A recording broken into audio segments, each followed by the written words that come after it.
Sí, sí, eso está.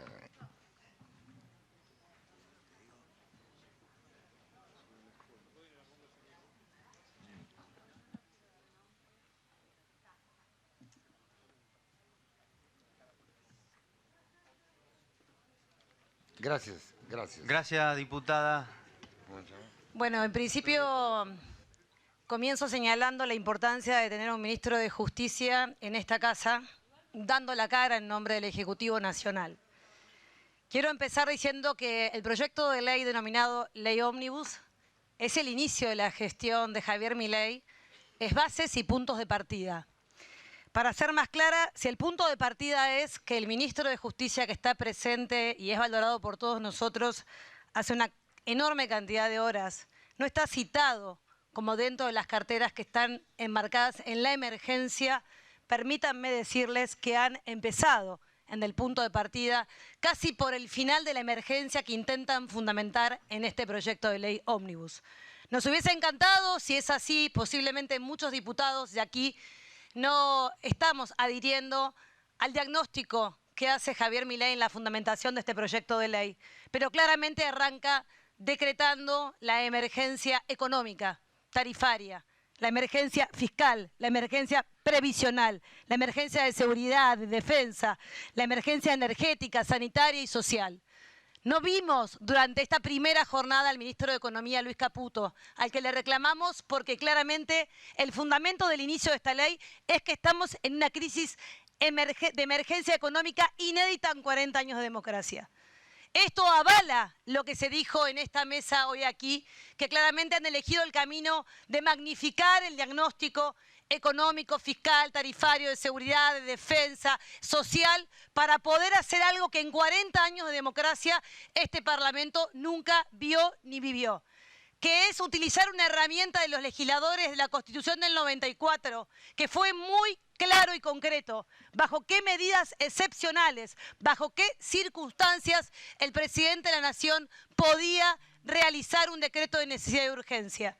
Pero cuando empezamos a leer los 355 artículos del DNU, vinieron al Parlamento con la ley ómnibus y completaron en ese enorme cuerpo más de 938 artículos, entre los 655 de la ley ómnibus y los más de 283 que tienen los anexos.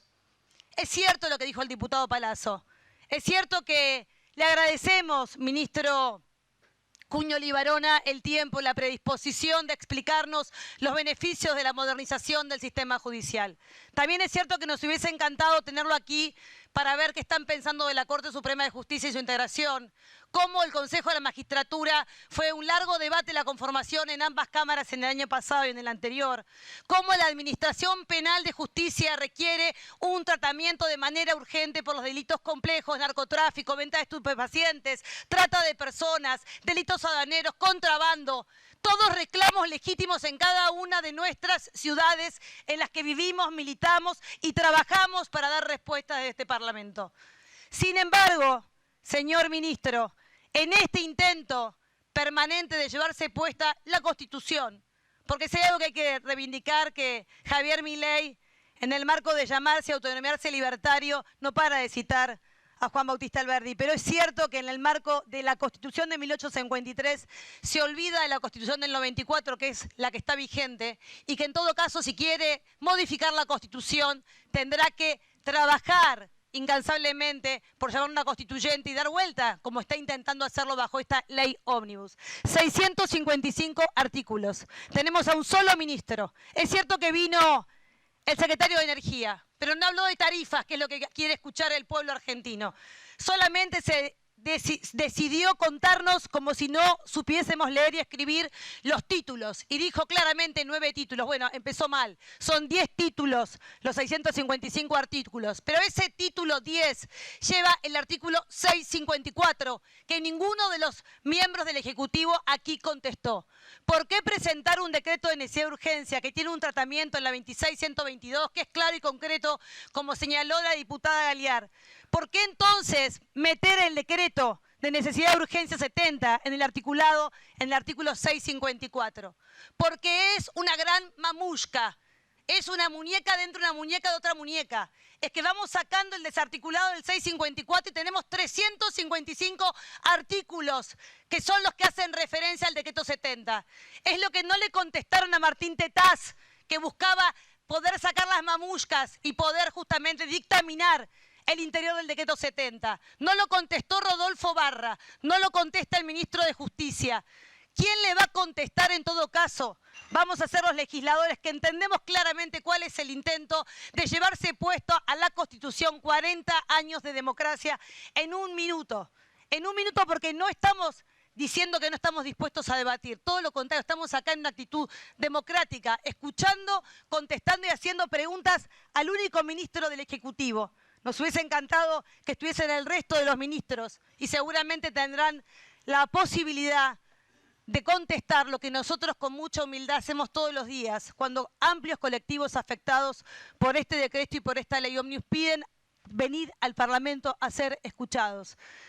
Nadie puede pensar que quienes estamos en estas bancas atendemos al colectivo de los farmacéuticos que están preocupados, a los médicos, a los sindicatos, a las empresas pymes que producen biocombustible en la Argentina, desde el norte de Jujuy, Santa Fe, Entre Ríos, Córdoba, Buenos Aires, preocupados por todo un capítulo entero que se lleva puesta la ley, sancionada por este Parlamento en el 2006 y prorrogada hace apenas unos años, modificando posiblemente no el corte del bioetanol y el biocombustible, pero modificando claramente todas las exenciones impositivas que le dan sentido a cientos de trabajadores que están viendo realmente el riesgo de quedarse sin trabajo. Por tanto, entiendo que de fondo la discusión es muy profunda. Claro que estamos aquí distintos bloques que fuimos votados popularmente para ponerle voz a quienes creyeron en Unión por la Patria, a quienes creen en la fuerza de la izquierda y en quienes creen en el radicalismo. Pero ¿saben qué? La verdadera, para nosotros, sorpresa, señor ministro, es que en este intento de discutir en tan solo 3 comisiones se llevan puesta a la casa de la democracia al no dejar participar a ninguno de los colectivos afectados. Las agencias de turismo, los hoteles, la gastronomía, todos afectados por este cuerpo normativo que están intentando llevarse la aprobación en tan solo 2 o 3 semanas, porque hasta allí dura la extraordinaria del 31 de enero, pero mucho más aún con el riesgo que implica todos nosotros ser sospechados por las calificaciones que vimos en los medios de parte del presidente de la Nación. De parte nuestra, como dijeron muchos de mis colegas y mi bancada, no cae la sospecha porque no vamos a acompañar ni el decreto de necesidad de urgencia, porque se lleva puesta la tradición de la democracia, porque no solamente vamos a trabajar para que esa bicameral rechace Diputada, el decreto de necesidad de ¿puede urgencia, redondear? sino, sí, por supuesto, Gracias. sino fundamentalmente porque creemos que en esta comisión, en estas 3 comisiones, trabajando en plenario, estamos desoyendo las voces realmente de los que estamos afectando en la toma de decisiones de este Parlamento. Por último, señor ministro de Justicia, mi pregunta es muy corta y muy sencilla. Usted, de manera graciosa, citó y dijo que le daba lo mismo, la toga y el martillo.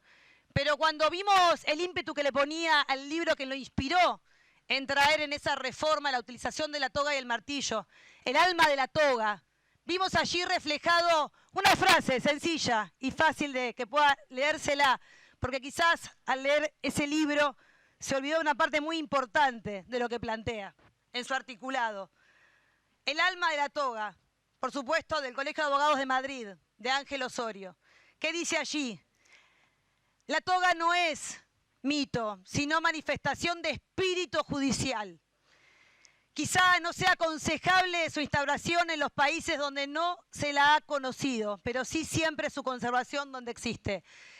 Recomienda el propio libro que dice que en los países donde no se ha utilizado la toga, se utiliza la toga. Digo esto simplemente para reflejar que como el gran tango del Cambalache, la Biblia y el calefón, todo junto en esta casa en un día para tratar de llevarse puesto 40 años de democracia. Simplemente eso.